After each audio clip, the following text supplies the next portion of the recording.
The morning lights poured into the Manhattan studio of The View, bouncing off polished floors and coffee mugs that hadn't yet cooled. Backstage, the air was thick with hairspray, nerves, and unspoken tension. Karoline Leavitt, former White House press secretary and one of the boldest conservative voices in media, was checking her notes calmly in the green room. Her husband, Thomas, an understated yet composed businessman, sat beside her, offering quiet support. Today's panel promised heat. Karoline had been invited to discuss political polarization and media bias, but the producers knew exactly what they were doing by seating her next to Navarro, a liberal mainstay known for her sharp tongue and unwillingness to pull punches. When the show went live, the tension cracked almost instantly. Joy Behar opened the segment with a jab at right-wing hypocrisy, and Navarro followed it up with a trademark eye roll. But Karoline smiled. Her weapon wasn't sarcasm, it was preparation. By the second segment, the topic shifted toward marriage, values, and leadership at home. That's when Anna pounced. "You know what I find fascinating, Karoline?" Anna began, her voice syrupy sweet with a blade underneath. "You preach traditional values, but your husband just sits there like a support dog while you fight your battles for him. Where's the masculine energy in that?" The audience laughed awkwardly. Karoline's face didn't change. Thomas, sitting just off camera, raised his brows. He wasn't offended, but he knew his wife well enough to sense what was coming. Karoline slowly turned toward Anna, her eyes clear, tone calm. "You mock my husband," she said, voice measured, "but I'd rather have a man of quiet strength beside me than a loud mouth who needs applause to feel validated." The laughter died down, the tension thickened. Even Joy glanced sideways. Anna blinked, momentarily caught off guard. Karoline leaned forward, her words slicing through the noise. "Just because someone doesn't bark in public doesn't mean they're not a lion at home." The room held its breath. And that was only the beginning. Anna Navarro shifted in her seat, forcing a chuckle to mask the sting.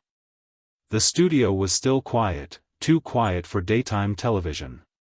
She wasn't used to getting stunned into silence, especially not by someone half her age and twice as precise.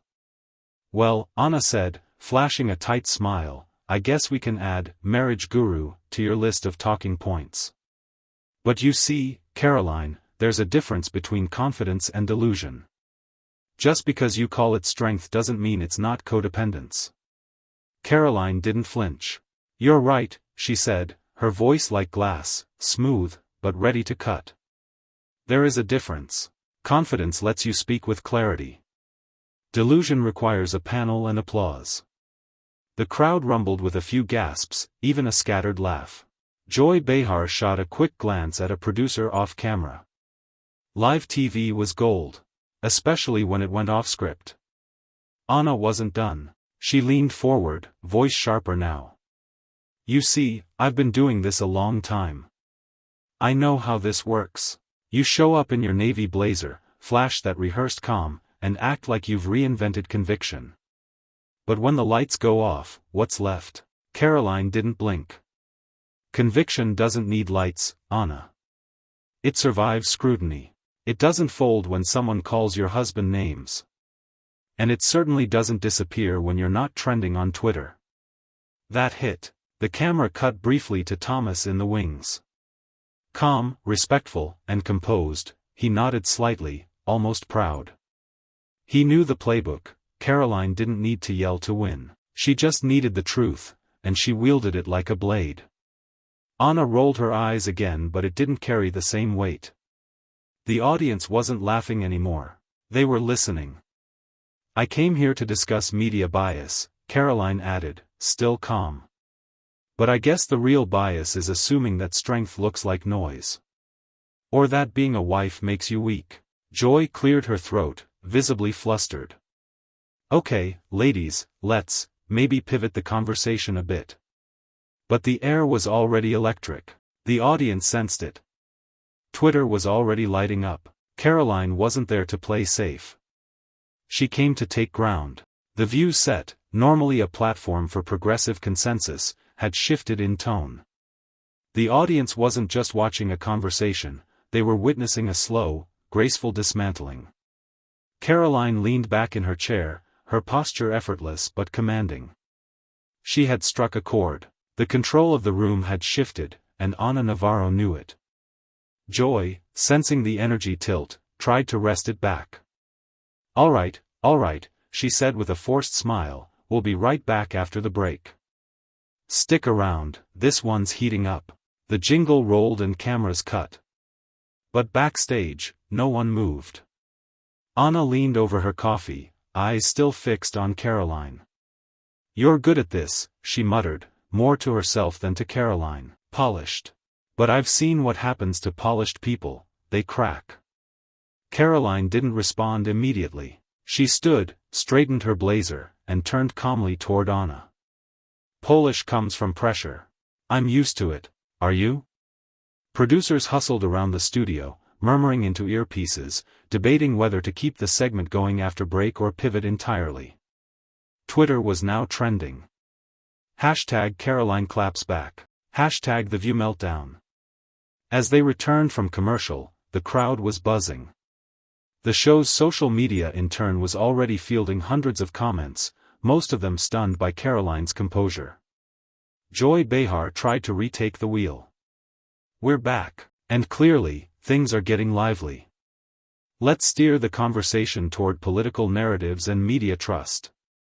But Karoline smiled slightly. Actually, Joy, if I may finish one thought. Her tone was respectful, but assertive. Joy hesitated. Go ahead. Karoline turned to the camera. What we've seen here is a perfect example of why many Americans are turning off mainstream media. Because instead of ideas being debated, personal lives are attacked. Instead of disagreement, we get mockery. The audience applauded, genuinely this time. And when my husband is mocked on national television not for anything he said, but for standing by me, she added, turning briefly toward Anna, that says more about the attacker than the one being attacked. Anna exhaled hard, shifting again. And the funny thing is, Karoline continued, you think attacking someone's partner will unravel them. But it doesn't. It galvanizes them. For a split second, Anna looked genuinely rattled. Karoline had come armed, not with insults, but with clarity, principle, and something harder to shake, poise. The moment Karoline's words hit the airwaves, clips began flooding X, formerly Twitter, TikTok, and YouTube. Conservative commentators hailed her as the calm storm, while even centrist voices admitted she had flipped the script on one of the fiercest talk show arenas on television. Karoline Leavitt just dismantled Navarro with surgical precision. Did The View just become the lesson? Back in the studio, Navarro tried to recover. Look, nobody's attacking your family. I was pointing out the optics. Optics? Karoline echoed, leaning forward. If my marriage is optics, then what is your commentary? Substance? Joy let out a half laugh, half cough, nervously scanning her notes. This wasn't the usual script, and the audience knew it. I'll say this, Karoline continued, keeping her voice steady, my husband didn't marry me for camera time. He didn't build his worth around who he could shout over. He stands beside me, not behind, not above, but beside. And that bothers you. Anna sat back, arms crossed. No, what bothers me is faux sincerity wrapped in Fox News soundbites. Karoline's eyes narrowed slightly. And what bothers me is when women tear down other women because they don't fit their mold of empowerment. You preach inclusivity, but when someone lives differently, happily, you call it weak. Silence. Then a single, slow clap from the audience. Then more. Joy muttered, let's move on. Karoline didn't miss a beat. Sure. Let's move on, to how people are tired of seeing women with conviction labeled as puppets. How disagreement isn't disrespect. And how maybe, just maybe, the loudest woman in the room isn't always the strongest. The camera zoomed in. Karoline's cross necklace gleamed under the lights, her eyes fixed on Anna, no venom, just quiet dominance. Backstage, Thomas watched the monitor, pride unreadable on his face. He didn't need to speak. Karoline was doing what she always did, cutting through noise with calm fire. Producers were now on headsets calling ABC execs. "We might need a post-show statement. This is going everywhere." And it was. By the time Karoline walked off set, her phone was vibrating like a ticking bomb. Dozens of missed calls. Hundreds of notifications. Texts from Capitol Hill aides. Emails from Fox producers. Mentions exploding across platforms. In the ABC control room, a producer stared at the live analytics. That clip's already at 1.2 million views. In under 15 minutes. Ana Navarro was still in her dressing room, pacing, red-faced, phone in hand. "I didn't get destroyed," she hissed into a call with her publicist. She's a media plant. She knew exactly what she was doing. But no amount of damage control could stop what was now a political firestorm. At the White House, Karoline's inbox was flooded. A message from Trump's senior advisor simply read, "Perfect, get ready to amplify." Thomas met her outside the studio, holding out her coat. "You okay?" he asked quietly. Karoline nodded, the adrenaline still burning. "She mocked you," he shrugged. "People like her always will. What matters is what you did with it." Later that evening, Karoline appeared on Hannity, cool and focused. Clips from The View played beside her, intercut with tweets like, "Karoline Leavitt just embarrassed The View on their own stage." Ana Navarro mocked a man for not yelling. Imagine the irony. That's how you defend someone you love: calm, smart, lethal. During the segment, Hannity leaned in. "Were you expecting that attack?" Karoline gave a tight smile. "I expected resistance. I didn't expect a personal insult disguised as commentary. But I came prepared, because I know who I am, and I know who I married." The comments section on YouTube exploded. "Class over chaos. She's the future." She handled it like a SEAL sniper, no shouting, just clean shots. Even critics grudgingly respected her performance. A CNN analyst tweeted, "Whether you agree with her or not, Karoline Leavitt knows how to command a stage." By midnight, a #Karoline vs. The View hashtag was trending worldwide. Conservative influencers turned it into a rallying cry. You mock the man, you empower the woman. Lesson learned. By the next morning, Karoline was on the front page of every major conservative outlet. She didn't just respond, she reshaped the narrative. Navarro's attack backfires spectacularly. Even mainstream media couldn't ignore it. CNN ran the headline. Karoline Leavitt's calm strike on The View sparks national buzz. But what happened next proved it wasn't just a media moment, it was a cultural pivot. At the CPAC headquarters in Virginia, senior strategists watched Karoline's segment on loop. One advisor turned to the group. "We need her on stage this fall." That wasn't a media hit, that was a doctrine drop. Karoline received a message from a state senator in Florida. "You didn't just defend your husband. You defended every man who supports strong women quietly." That phrase stuck. That afternoon, Karoline stepped onto a stage in Arlington for a grassroots conference. The crowd of 1,200 erupted into cheers the moment she appeared. She didn't speak as a politician or spokesperson. She spoke as someone who had been tested in real time, and won. "I wasn't surprised Ana Navarro attacked my marriage," she told the crowd. "What surprised her was that it didn't shake me, it strengthened me. Because strength doesn't always shout. Sometimes it just stands firm." The applause rolled like thunder. "My husband doesn't need a camera to prove his worth. He doesn't interrupt women to make a point. And that makes him more of a man than Ana Navarro will ever understand." The room exploded. Backstage, aides passed her a memo. She was being invited to headline 3 more conferences. One in Texas. One in Arizona. One in Iowa. The base had found a new icon. Fox News aired a special. Karoline Leavitt, the new face of conservative resolve. Meanwhile, Ana Navarro went silent. No tweets. No appearances. No statements. But on Reddit, a screenshot leaked, an internal ABC email about tightening up future guest briefings. Karoline smiled when she saw it. She hadn't just survived. She'd flipped the power dynamic. Not with rage, but with strategy. 3 days later, Karoline sat at her desk in the White House's communications wing, reading through an unexpected email.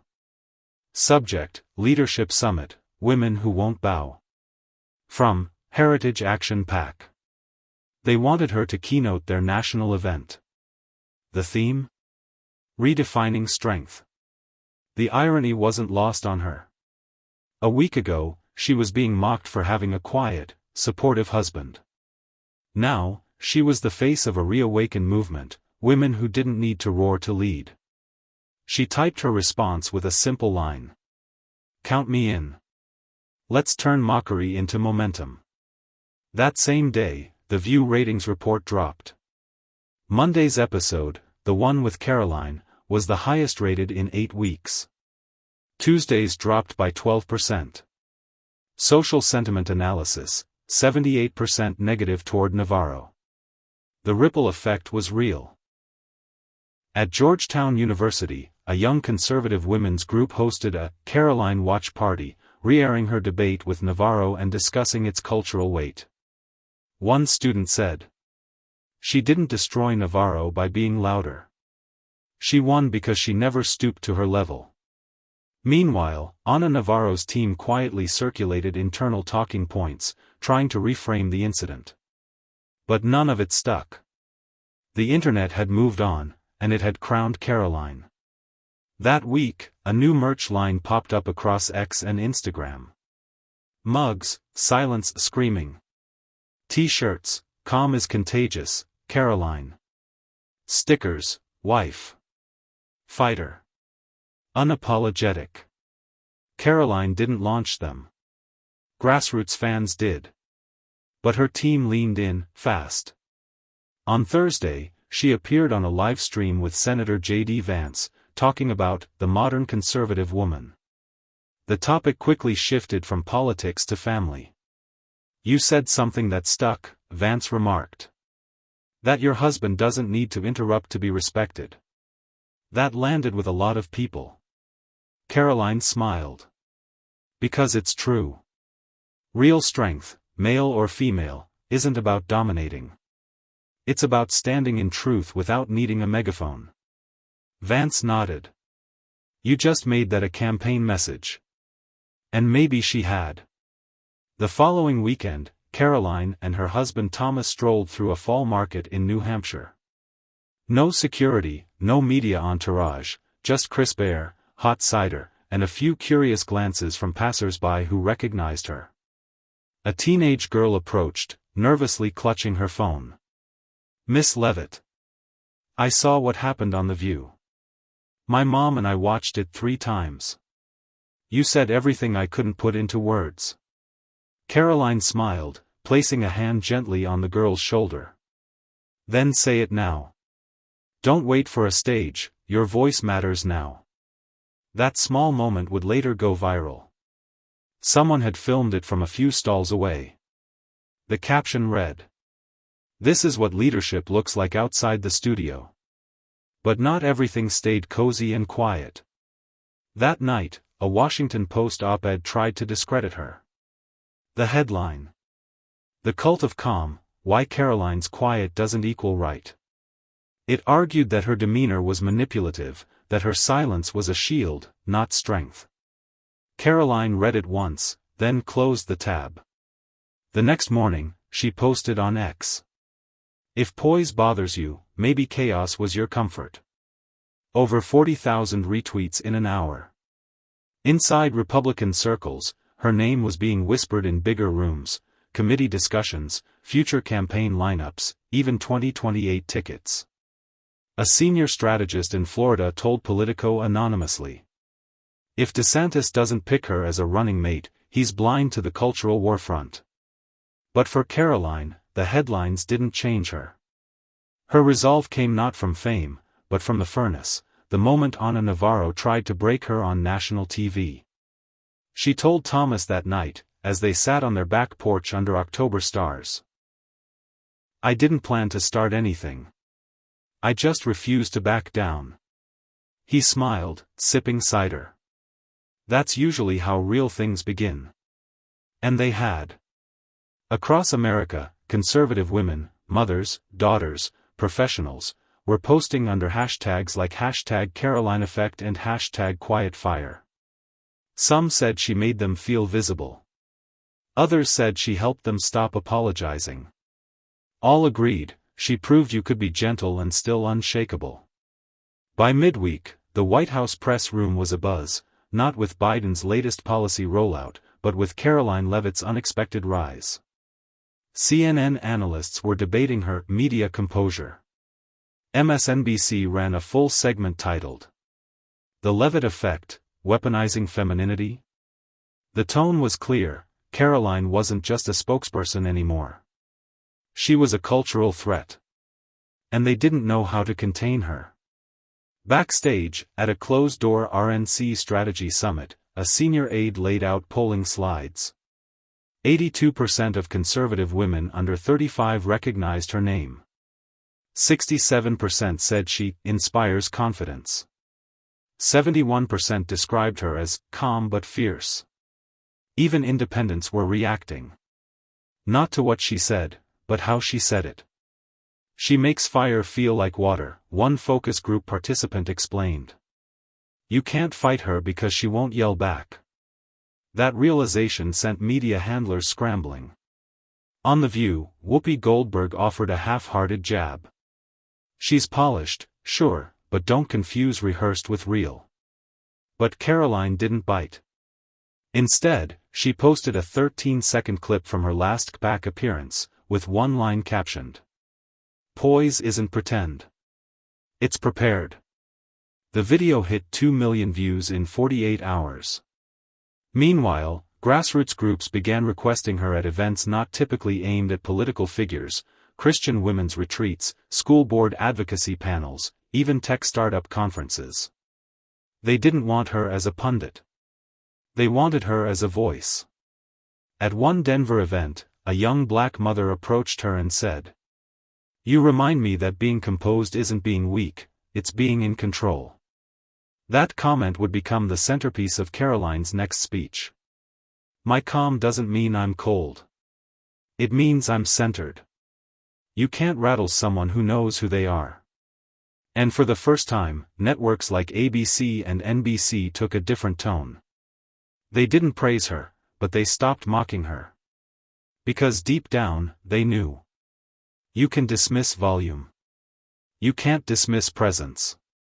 It was Friday night in Tampa, and the crowd inside the convention center buzzed with anticipation. Over 3,000 women packed the hall, business leaders, teachers, mothers, even former liberals, waiting for one voice. The screens lit up. She didn't just survive the storm. She became the calm. Introducing Karoline Leavitt.